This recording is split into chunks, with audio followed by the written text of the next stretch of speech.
के बारे में वो हो गए थे, उसके आगे डिस्कस कर रहे हैं। अभी हमने बताया था ये 3 लेक्चर की सीरीज होगी जिसमें आपको सिर्फ और सिर्फ क्या दिया जाएगा, कुछ बेसिक टर्म्स जो यूज होते हैं एनिमल किंगडम में, और क्या जो इनवर्टिब्रेट या वर्टिब्रेट हैं उनके लिए जो जनरल टर्म यूज करते हैं उनका मतलब क्या है, अभी सिर्फ वही डील कर रहे हैं। अभी फाइलम शुरू नहीं हुआ है, अभी कुछ भी पढ़ाना शुरू नहीं किया हमने, ठीक है। अभी पूरा जो सिलेबस है वो अनटच्ड है। 3 दिन तक का आपका जो पूरा होगा वो क्या होगा, सिर्फ और सिर्फ यही सारी बातें चलेंगी। इसके बाद जब हम पढ़ाना शुरू करेंगे तब उसके बाद हम जो है आएंगे आपके फाइलम पे और भी जो टाइप स्टडी है उस पे आएंगे।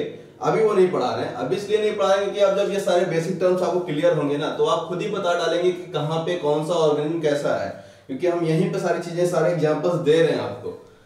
तो लास्ट टाइम पे जो डिस्कस किया था वो एक्वेटिक मोड ऑफ हैबिटेट हम लोगों ने डिस्कस कर लिया था। आज जो डिस्कस करेंगे वो डिस्कस करेंगे हम लोग टेरेस्ट्रियल मोड ऑफ हैबिटेट, ठीक है। कौन कौन से ऑर्गेनिज्म टेरेस्ट्रियल मोड को अडॉप्टेड के लिए अडॉप्टेड है और उसके बाद उनकी क्या खास बात रही है टेरेस्ट्रियल में भी या एरियल मोड के लिए अगर अडॉप्टेड है तो उसके लिए क्या खास बात रही है। ये सब बातें जो है हम लोग यहाँ पे क्या करेंगे, डिस्कस करेंगे, ठीक है। तो यहाँ पे जो टेरेस्ट्रियल मोड ऑफ एडॉप्टेशन है उसके लिए अगर हम लोग बात करें तो पहला जो है वो क्या है, उसमें फोसोरियल है। तो ये फोसोरियल जो हैबिटेट जिसके जो भी ऑर्गेनिज्म अपने एडाप्टेशन में लाते हैं वो कैसे होते हैं। फोसोरियल हैबिट वो होती है जिसमें कोई भी ऑर्गेनिज्म बरोइंग हैबिट को शो करता है, ठीक है। कौन से हैबिट को शो करेगा, बरोइंग हैबिट को। फॉर एग्जांपल अर्थवर्म, ठीक है। अर्थवर्म क्या है, ये बरोइंग हैबिट को शो करते हैं। ये बिल बना के मतलब मिट्टी को खोद करके जो है उसमें जो है रहते हैं, तो इसे हम लोग क्या कहते हैं, बरोइंग हैबिट। ऐसे हैबिटेट को क्या बोलते हैं, ऐसे हैबिट को क्या बोलते हैं, फोसोरियल। कर्सोरियल क्या होते हैं, ऐसे ऑर्गेनिज्म जो कर्सोरियल होते हैं उन्हें क्या कहते हैं, ये फास्ट रनर होते हैं। क्या होते हैं, ये फास्ट रनर होते हैं, ये होते हैं फास्ट रनर। जैसे यहाँ एग्जांपल में दिया हुआ है कॉकरोच। कॉकरोच क्या है, फास्ट रनर है, इसलिए उसे क्या बोलेंगे, कर्सोरियल बोलेंगे। कहीं एग्जाम में क्वेश्चन आ गया which of the following is cursorial, वहां पे और बहुत सारे ऑर्गेनिज्म दिए हो और उसमें एक ऑर्गेनिज्म क्या दिया हो, कॉकरोच दिया हो, तो आपका ऑप्शन क्या होगा, कॉकरोच। अगला है सेंसोरियल। सेंसोरियल का मतलब क्या होता है, सेंसोरियल का मतलब होता है ऐसे ऑर्गेनिज्म जो क्रॉलिंग मूवमेंट शो करते हैं। कैसा, क्रॉलिंग, मतलब जैसे दीवार से चिपक जाना या किसी सतह से जो है चिपक करके चलना, उसे हम लोग क्या बोलते हैं, क्रॉलिंग। तो ये कौन शो करता है, जैसे कि लिजर्ड, ठीक है, यहाँ ऑप्शन दिया हुआ है लिजर्ड। आर्बोरियल क्या है, ऐसे ऑर्गेनिज्म जो ट्री पे रहते हो, ठीक है, जो पेड़ पे रहते हो उनके लिए क्या टर्म यूज किया जाता है, वो आर्बोरियल है, ठीक है। एरियल कौन है, ये आप सबको पता है, इसमें कुछ बताने की जरूरत नहीं है। बर्ड्स हैं जो हवा में रहती हैं, तो इसमें और कुछ नहीं है। टेरेस्ट्रियल हैबिटेट में अगर हम लोग बात करें तो इतना था, ठीक। आगे बात कर ले हम लोग ग्रेड ऑफ ऑर्गेनाइजेशंस की बात करें। बात हो चुकी है एक बार इस पे, लेकिन अब जो बात करेंगे अब वो बढ़िया तरीके से बात करेंगे इस पे। क्या है, कितने टाइप का ग्रेड ऑफ ऑर्गेनाइजेशन देखने को मिलेगा आपको पूरे एनिमल किंगडम में या इनवर्टिब्रेट या वर्टिब्रेट में, ठीक है। तो हमें जो देखने को मिलेगा वो मिलेगा, सबसे पहला जो मिलेगा वो प्रोटोप्लाज्मिक लेवल मिलेगा। और ये कहां देखने को मिलता है, हमें प्रोटोजोआ के केस में देखने को मिलता है। होता क्या है, जब कोई ऑर्गेनिज्म सिर्फ एक सेल मेम्ब्रेन से घिरा हुआ बना, एक ही सेल मेम्ब्रेन से घिरा हुआ चारों तरफ से, तो ऐसे वाले लेवल को क्या बोलते हैं, प्रोटोप्लाज्मिक लेवल बोलते हैं। और एग्जांपल यहाँ पे क्या है हमारा, कोई प्रोटोजोवन है, ठीक है। अमीबा के लिए बात करेंगे तो उसका ग्रेड ऑफ ऑर्गेनाइजेशन क्या है, प्रोटोप्लाज्मिक है, तो यहाँ पे कोई प्रोटोजोवन हो सकता है, ठीक। सेलुलर लेवल की बात करें, सेलुलर लेवल की बात करें तो यहाँ पे क्या होता है, यहाँ पे जो है ये जो ऑर्गेनिज्म होंगे मल्टी सेलुलर होंगे। यहाँ पे बहुत सारी सेल होंगी, एक सेल, दो सेल। अब इन सेल को अगर हम लोग नाम दें, जैसे ये ए सेल है, ये बी सेल है, ये सी सेल है, ये डी सेल है, ठीक है। तो ये सेल क्या होंगी, आपस में इनका जो कोऑर्डिनेशन होगा वो नहीं होगा। यहाँ पे क्या होगा, ए सेल का जो काम होगा वो डिफरेंट हो सकता है, बी वाली सेल का क्या काम होगा, डिफरेंट हो सकता है। Although organism is multicellular, but क्या होगा, उनकी जो सेल होंगी उनके बीच का कोऑर्डिनेशन आपको नहीं देखने को मिलेगा। इस वजह से हम यहाँ पे इस क्या बोलते हैं, सेलुलर लेवल ऑफ ऑर्गेनाइजेशन होता है, जिसका एग्जांपल क्या होता है, पोरीफेरेंस होते हैं, ठीक है। यहाँ क्या होता है, पोरीफेरेंस होता है। अगला है टिश्यू ग्रेड। टिश्यू ग्रेड में क्या है कि बहुत सारी सेल एक साथ काम करने लगी, ठीक है, बहुत सारी सेल क्या हो गई, एक साथ काम करने लगी, मतलब एक ही टाइप का फंक्शन परफॉर्म करने लगी। और बहुत सारी सेल थी जो भी क्या होती कि वो भी एक साथ एक जैसे काम करने लगी। हो सकता है ये आपस में कंपेयर करें इन दो सेल को, दो ग्रुप वाली सेल को, तो क्या होगा कि डिफरेंट फंक्शन परफॉर्म कर सकते हैं, लेकिन ये जो फंक्शन परफॉर्म करेगा, ये पूरा ग्रुप ऑफ सेल एक फंक्शन परफॉर्म करेगा, ये पूरा ग्रुप ऑफ सेल एक फंक्शन परफॉर्म करेगा, और इसे ही हम लोग क्या बोलते हैं, टिश्यू बोलते हैं। टिश्यू क्या होता है, टिश्यू क्या है, ग्रुप ऑफ सेल्स होता है जो कि क्या होता है, सेम फंक्शन परफॉर्म करता है, उसे हम लोग क्या बोलते हैं, टिश्यू बोलते हैं, ठीक है। पोरीफेरल मल्टीसेलुलर है, लेकिन टिश्यू ग्रेड ऑर्गेनाइजेशन उनका नहीं है।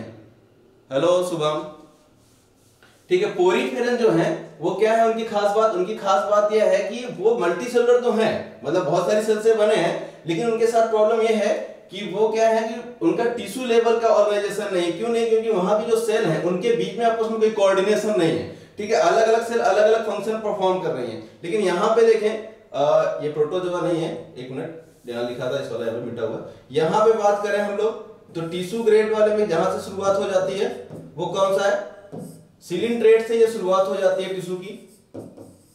तो टिश्यू क्या होते हैं, यहां पे क्या होगी कि एक जो टिश्यू होगा उसके जो सेल्स होंगे वो सब क्या होंगे, एक दूसरे से कोऑर्डिनेट करेंगे, तो ऐसी जो सेल होंगी वो सेम फंक्शन को परफॉर्म करने के लिए जाएंगी।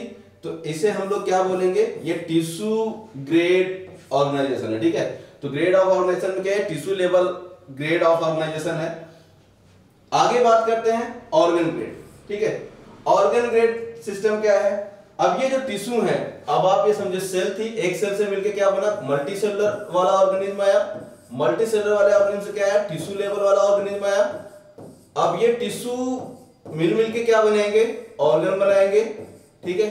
तो अब क्या बनना शुरू हो जाएगा यहाँ पे, अब ऑर्गन बनना शुरू हो जाएगा। तो अब जो फॉर्मेशन होगा वो क्या होगा, ऑर्गन का होगा। तो यहाँ पे ऑर्गन लेवल का जो शुरुआत हुई है वो कहां से हुई है, इसकी बात करें तो यहाँ पे प्लेटीहेल्मिन्थीज आते हैं। कौन आते हैं, यहाँ लिख देता हूं, प्लेटीहेल्मिन्थीज आते हैं। एक मिनट,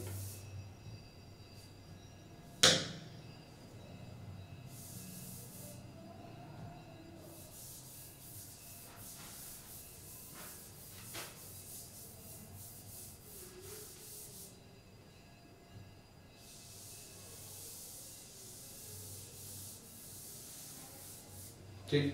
तो यहां ऑर्गन ग्रेड वाले में बात करें तो कौन है एग्जांपल में, प्लेटी हेल्मिन्थीज है,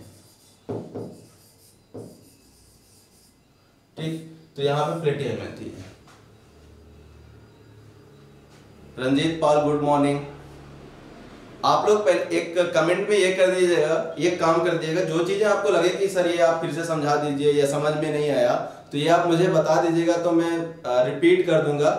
हिंदी में पढ़ाओ, हिंदी में तो बोल रहा हूँ, और अच्छा ये जो इंग्लिश में लिखा हुआ इससे प्रॉब्लम है आपको, इतना तो आपको थोड़ा सा झेलना पड़ेगा, क्योंकि बहुत हिंदी में नहीं हो सकता है। मेरे साथ भी प्रॉब्लम है ये थोड़ी सी, मतलब ऐसा नहीं हिंदी आती नहीं है। तो अब यहाँ पे मैं लिखने जाऊँ ऊ तक तो थोड़ा सा क्या होगा कि ये सारी चीजें डबल हो जाएंगे और टाइम हमारा ज्यादा वेस्ट होगा। क्यों नहीं कर रहा हूँ ऐसा, आप थोड़ा सा अगर आप अपना झेल जाएंगे ना तो आपके लिए बेनिफिट होगा। 1 घंटे के लेक्चर में जो मैं चीजें देना चाहूंगा, जो मैं ऐसे दे सकता हूँ वो नहीं दे पाऊंगा मैं अगर 2-2 बार चीजें लिखूंगा तो, और आपका ही नुकसान है। मैं वो नहीं चाहता हूँ कि आप टीजीटी पीजीटी का एग्जाम इतना भी हलवा नहीं है, इसमें बहुत सारा एफर्ट आपको करना पड़ेगा। आप ये सोचें कि सिर्फ ऐसे सरफेस में इंटर का पढ़ के चले जाएं और करके चले आए तो वो नहीं हो सकता है। आप जैसे कहते नहीं है कि एमपी कौशिक और रमेश गुप्ता पढ़ लीजिए और हो जाएगा आपका, पूरी किताब किसी को पहली बात तो रट नहीं सकती है, और दूसरी चीज ये है कि जो इंपॉर्टेंट चीजें हैं वो आपको समझ में आ जाए वहां से, उसके बाद जो है बीएससी का भी बहुत सारा पोर्शन कवर होता है, ठीक। बहुत सारी चीजें ऐसी हैं जो इंटर में दी ही नहीं गई हैं, तो फिर वहां के लिए क्या करेंगे आप। तो ये सब चीजें हैं, अगर आपको खत्म करना है पूरा सिलेबस अच्छे से खत्म करना है तो आपका यही तरीका है। अब आप ये सोचें कि ऑफलाइन भी पढ़ाएंगे सर, हाँ ऑफलाइन भी पढ़ाएंगे, दोनों चीजें चलेंगी, ऑनलाइन और ऑफलाइन दोनों क्लासेस चलेंगी। तो एक चीज ये हमें आपको बता दो, इस चीज के लिए निश्चिंत रहिएगा कि जो है आपका क्वेश्चंस नहीं सॉल्व कराया जाएगा यहाँ पे आपको नोट्स नहीं दी जाएगी, सारी चीजें आपको मिलेंगी, नोट्स तो पूरी मिलेगी, आपको क्वेश्चंस भी बहुत सारे मिलने वाले हैं, बहुत अच्छे वाले मिलने वाले हैं। अब आप लेवल देखें, जिस दिन मैं प्रैक्टिस कराऊंगा, अभी तो नहीं, इस वीकेंड पे अभी दीपावली पड़ रही है तो घर जाना होगा। इसके बाद जैसे ही दीपावली से वापस आता हूँ, आप लोगों के लिए जो है बहुत सारे क्वेश्चंस होंगे यहाँ पे, पूरा जो है प्रैक्टिस कराएंगे।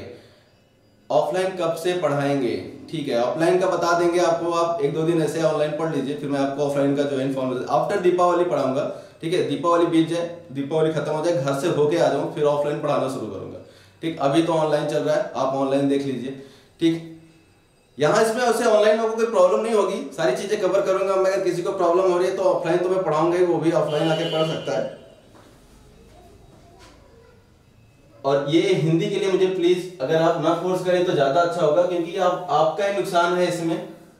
आप ऐसे थोड़ा सा खुद से देख लेंगे, हिंदी तो मिल जाएगी आपको। हिंदी ऐसा क्या ही पढ़ना इसमें, अब मुझे प्रोटोप्लाज्मिक का नहीं पता है हिंदी में, क्या बताऊं, फिर मुझे ढूंढ के आना पड़ेगा, ठीक है। टिश्यू का तो पढ़ा है, ऊतक है, सेलुलर का पता है, कोशिकीय है, लेकिन प्रोटोप्लाज्म का जीव द्रव्यात्मक ऐसे कुछ होगा, जो भी होगा, तो मुझे इसका मतलब उतना ज्यादा नहीं पता है। तो आप इतना देख लीजिएगा, थोड़ी सी हिंदी, मतलब पढ़ी तो हमने इंटर तक हिंदी ही है, लेकिन नहीं आती है तो आदमी भूल जाता है, बहुत लंबा हो जाता है।